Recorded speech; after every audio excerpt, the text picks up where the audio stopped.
Hello, I am James Bricho, a dental student from Melbourne, and I have diabetes.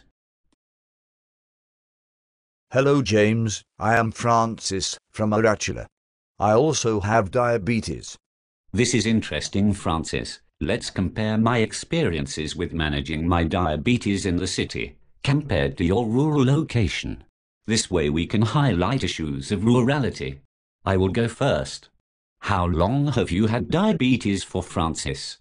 I was diagnosed with type 2 diabetes 10 years ago.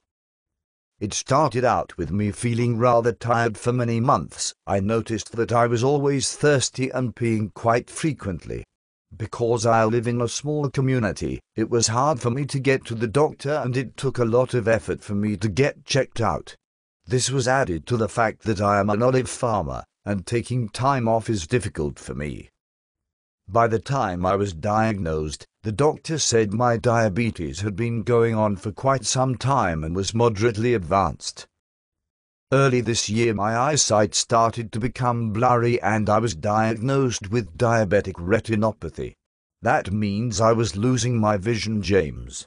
To make matters worse, there was no available access to specialist care in my area at the time, and seeking treatment proved rather difficult. But enough about me for now. How long have you had diabetes for, James? Well, I first noticed weakness and fatigue, and I was losing weight unexpectedly. I was rather concerned due to my lifestyle.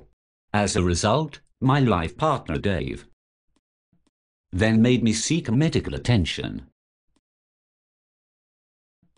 I was then easily able to get a screening at my GP in a Melbourne clinic.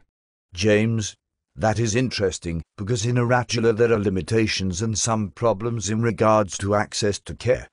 Please, can you describe some of the rural issues you face in terms of monitoring and seeking medical treatment in regards to your diabetes? Yes, James, I can happily describe mine and others' experiences we have faced in the rural community.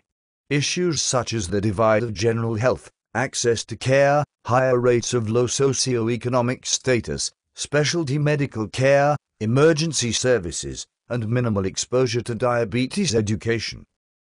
All of these issues, I have found to be rather hefty limitations to managing my diabetes. I shall now further describe each of the issues faced, James. Please listen closely. Okay. James, let me highlight this for you. It has been found by Jackson et al. 2005 that rural communities have higher rates of obesity and sedentary lifestyles compared to their urban counterparts. Proceed, Francis. I am interested to hear more about access to care issues. Yes, James.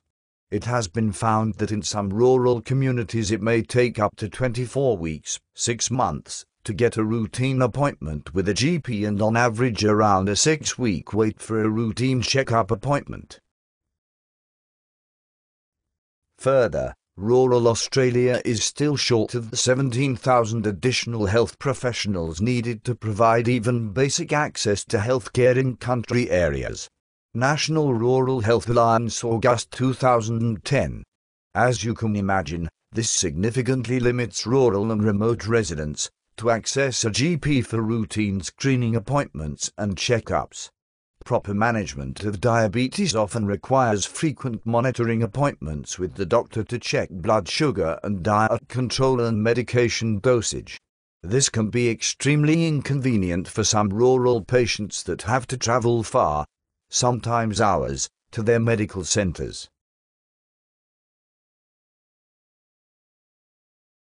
Can you tell me about your experiences in regards to access for GP screenings in Melbourne?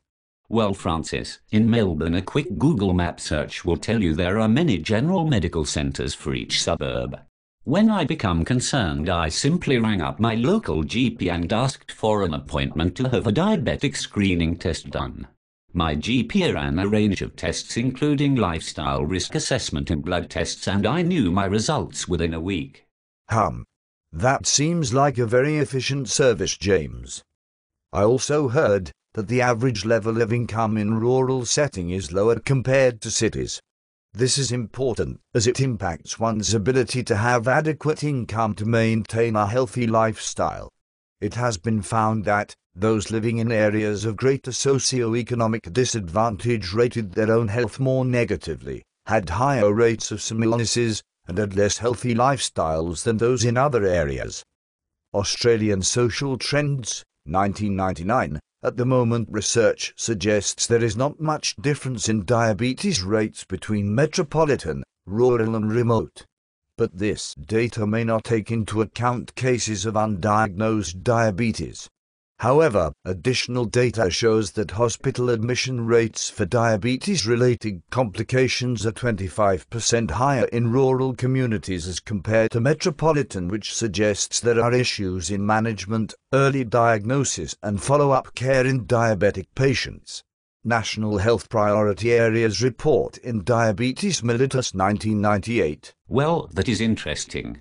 Given that general health risk factors for type 2 diabetes include obesity and cardiovascular disease, rural dwellers with a low socio-economic status and poorer general health would logically be at a higher risk for developing type 2 diabetes.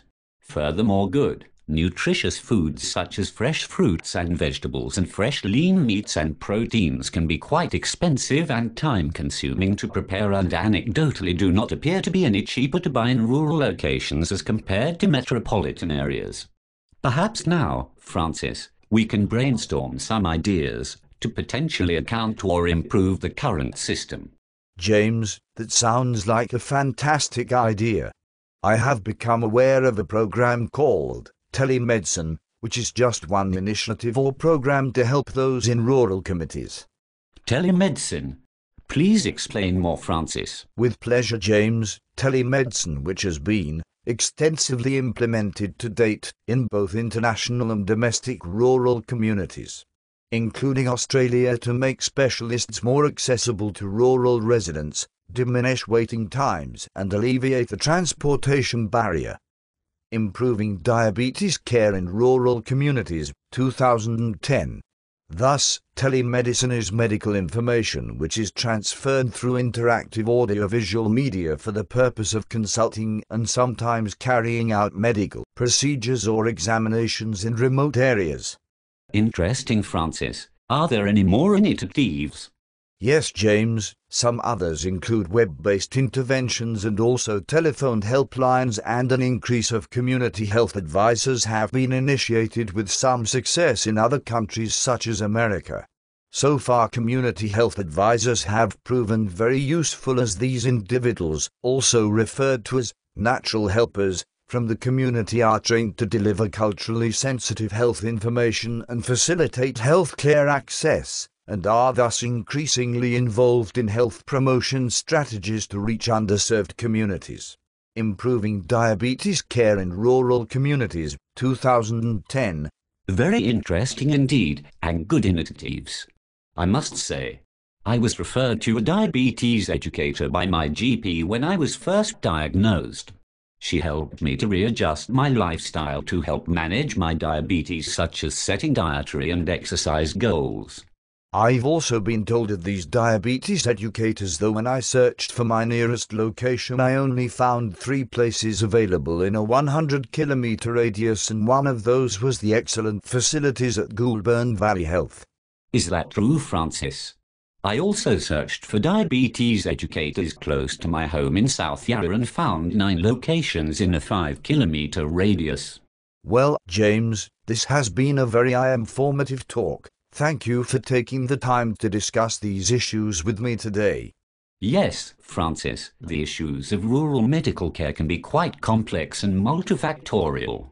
Hopefully our little chat can fall into the hands of people more important than ourselves, so they can help bridge the large divide between metropolitan and rural health care, not just for diabetes but for overall health as well. Take care, Francis. Perhaps we will meet again.